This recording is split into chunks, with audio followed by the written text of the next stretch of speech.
And it's recorded. Hey, everybody, this is Troy Jacobson, and today we're going to talk with Coach Bob McEnaney. Coach Bob is out of the Twin Cities area. He's a longtime coach and a colleague of mine. I have a lot of respect for him. And I want to talk to him today about his coaching philosophy when it comes to cycling, all things cycling, because that's what we talk about, cycling and the business of endurance sports. So, Coach Bob, it's good to see you. Thanks for being on my show. Hey, Troy, thank you very much. I appreciate being here. It's great to talk with you. Thank you. Yeah. No worries. So let's talk a little bit about, let's get a little bit of background first, a little bit of history. Tell us about your coaching background, why you got into it, and so forth. Well, gee, that's a loaded question. How far back do you want to go? I started my coaching back when I was a junior in high school, way back when, with the Little League football team, and I have coached from then up until now. So it's been 40 plus years of coaching a variety of sports, variety of athletes, variety of endurance or ability levels, genders, everything. I've been coaching endurance athletes specifically for about 15 years now, maybe a little bit over 15 years, but I've been doing that. I got into coaching because I love working with people. I love helping people achieve their goals, and I like being with people. And I've just, again, gone to the various sports as I've gone through different phases of my life. And I love the endurance coaching for a couple of reasons. Number one is because I'm an endurance athlete. Again, going way back, I did my first triathlon a week after I graduated college in 1981. So I'm dating myself. So, so I've been doing endurance sports ever since then. I played hockey in college and did some cycling and some running to get in shape for that. And so I've been in the endurance game for a long time. And that, coupled with my love for coaching, they just came together and what I love to do. Yeah, no, I hear you. So tell me, the coaching piece. Some people really get into it, right? Because well, for me at least, it's a matter of helping other people achieve their goals. Why do you coach? Like, why is it, you've been doing it for most of your adult life, it sounds. So why do you like that so much? What does it give you that you always pursue that as your profession? I just love to see people do what they love to do, to challenge themselves and to achieve their goals. There's nothing more fun than to see somebody who set a very difficult, very challenging goal for themselves, whatever level they're at, and then seeing them come across the finish line or talk to them after they've come across the finish line and just see how excited that person is. And it just snowballs after that. So it's just very exciting for me to help people get to that level. Yeah. What about the value of coaching for the athlete? You have a lot of athletes who are self-coached, and then some hire a coach and work with them. And, there's a big investment, not only in terms of time, but also in money when you hire a coach, especially a coach who really is good at their craft, is good at what they do. So with that investment, why do you feel like some people will hire a coach and some won't? And what's the value proposition of having a coach in your mind? Well, that's a really good question. And I think that we've all asked ourselves that over the course of our careers. And what I've come up with is, number one, the people that want to self-coach, I think either have some experience or they think their experience is going to help get them to the finish line or help them achieve their goals. The problem that I can see and have seen many times is people get kind of blindsided by themselves. They may think they're good at something and they're not. They may think that they're being accountable to themselves and their training and they're not. And I think when you've got somebody that is an independent third party and not as tied in as what that person is, obviously we're 100% committed to our athletes' goals, but we can step back and see things a little bit more objectively.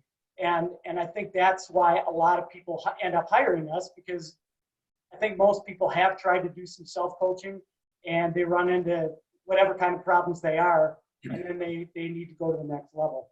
I think that one of the big reasons, honestly, that I think is probably more newer athletes, one of the reasons they hire coaches for the accountability piece. Mm-hmm. They like to see they like to know that I'm watching what they're doing. They like to know that we're going to be talking or videoing, and that just helps motivate them to make sure they get all their work done. So I think that's a really big piece. And then I think once an athlete gets kind of beyond that, and as I mentioned the term steamrolling or snowballing earlier, where they're on the path to getting better. And then I think talk about the value proposition, that's where our experience can help fine tune what they're doing, whether it be in terms of their training or in terms of the timing of their events or the events that they do. So I think that as an athlete progresses through their history, that the need for a coach changes as well. Right. Sure. No, I get that. The accountability piece is huge, but there's also, I think, the methodology, right? And every coach has a different take on how to train someone. And that's based on the individual, based on personal philosophy. So tell me a little bit about your training philosophy. Well, I'd say my training philosophy is, I just talked about motivation. I expect that each athlete that I work with has some level of internal motivation. I don't see it as my job to get on the phone every morning and call or text and say, hey, get out of bed, it's time to go train. Did you get your workout done today? If a person's not willing to do that, then he or she and I will not get along very well together. But as long as a person is motivated, as long as a person is willing to work hard, and as long as the person is willing to listen and have a discussion, then we're going to get along just fine. My coaching is always, it's never dictatorial. Sure, I tell them what to do, but before we get to that point, we both are in sync about what the big picture is, about what the overall goals are, what the overall timing is. And then that makes the everyday conversations a little bit easier. But yeah, so I just expect my people to work hard, and I expect them to rest or put as much emphasis on the rest as they do on the hard work part. So that when it comes to the hard work part, they're rested enough to be able to put out the effort. Yeah, so that's part of your performance equation as a coach is not only do you need to work hard, but you need to make sure the recovery's there and the nutrition's in place and everything else. Exactly. Question then, going to your philosophy and training and the scientific side or the methodology, how do you look at that? Are you somebody who has a very structured, rigid progression based on periodization, or is it more based on the flow of the athlete's season? Like, what's your overarching philosophy? Well, in general, it kind of depends on where the athlete is in terms of their career progression and where they're from. Honestly, I live in Minnesota, and if you look at kind of the textbook periodization program, it's where you start out with a lot of zone 2, build a lot of volume, and then kind of work your way up the pyramid from there. What I've really found over the course of time, for me personally and for my athletes up here, it's pretty tough to build a lot of volume in the wintertime. And so for a lot of my local people, I've kind of reversed the pyramid, where in the wintertime, when training time is shorter, daylight is shorter, we work really hard in the wintertime and get as much fitness as we can. And then when we get to a time like right now here in Minnesota, where days are getting longer, it's getting a little bit warmer, people can get outside and spend time on their bikes. Now we can start building that volume in underneath the good level of fitness that we already have, and then it'll just kind of continue on from there. Sure. Yeah, that makes a lot of sense. Let's shift gears a little bit. Let's talk about the upcoming race season. You know, with the COVID-19 pandemic, a lot of races are being canceled. And I know that athletes were preparing for these events that were happening in early summer, midsummer.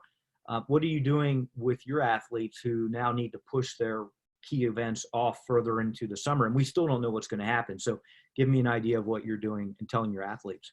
Yeah, that's something that we deal with every day, and every athlete is a little bit different, of course. But in general, what I'm doing and what my athletes are doing, you and I just had a brief discussion about this. Most of the events here in Minnesota and the upper Midwest are canceled, certainly through all of June, and who knows what's going to happen in July and in August. So the people that have got, the athletes that have got some kind of an event, whether it's an early or mid-season event, let's say it's a century or 100K or something like that, even though the race is not going to be held, I'm still building in general. I'm still building toward that point and have that athlete go out and do a mock race of some sort. At least they know they're going to be accountable to themselves in their training. Mm-hmm. And of course, even though whatever they do for that mock event, it's more likely not going to be at the same level of intensity, but at least they've got something. They've got something to look forward to, because if they don't have that, as we just talked about, the events, the early and mid-season events are canceled. Nobody knows what's going to happen at the end. So if we don't have something concrete to go after, then we're just we're twiddling our thumbs and we're just hoping for the best, but not knowing. Right. Or better yet, spinning your wheels.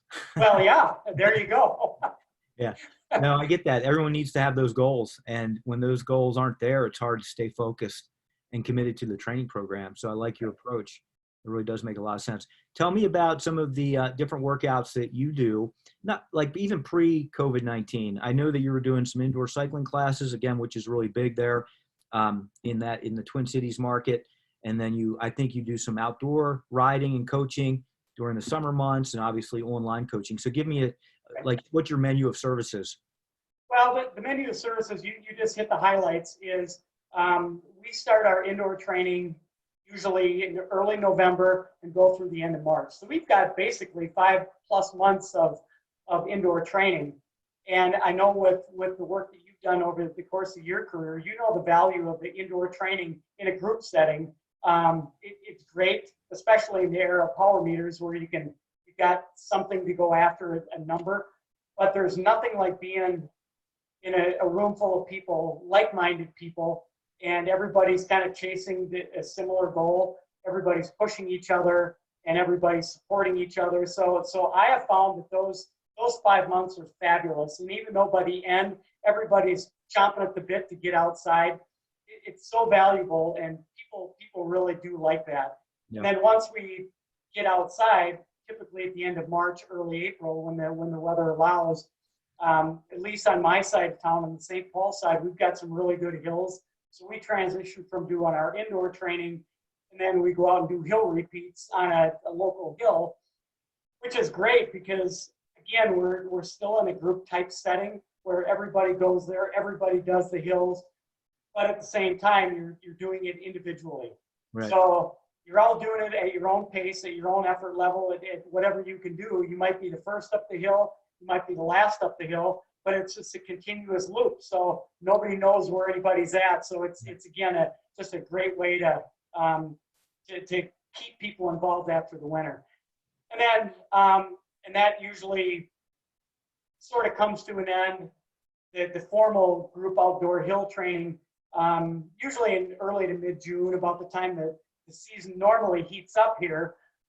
So at that point, we're kind of on hold until we do a little bit in the fall prior to a race that you're familiar with, Schwamigan race, mountain bike race. But other than that, I do the indoor, and then we transition to the outdoor, and then I've got a lot of one-on-one training athletes as well. Nice. So it's a nice combination for me where I get to be along with people a lot, and it's helped bring a lot of people together. Yeah, that's great. Leverage the social aspect of riding so that people get stronger together. I like that. Right. So tell us, how do we reach you? What's your website? My website is Total Cycling Performance. So you can reach me at Total Cycling Performance, and it's easy to email me. It's either right off the website or Bob at Total Cycling Performance. Okay, awesome. And then we also have you listed now on the spinnerbles.com website as one of our Spinnerbles certified coaches. So I'm really excited about that as well, to have you involved. Well, thank you. I'm thrilled and honored to be associated with you, Troy. So I'm looking forward to working together more as we move forward. Awesome. Really appreciate it. Well, Bob, thank you very much for being on my show. I really appreciate that. And everybody, if you want more information about Bob, we do have his information listed at spinnerbles.com as one of our certified Spinnerbles cycling coaches. So you can engage his services there and learn more about everything that he's doing up there in the Twin Cities. Thanks for checking in. Until next time, train safe and train smart.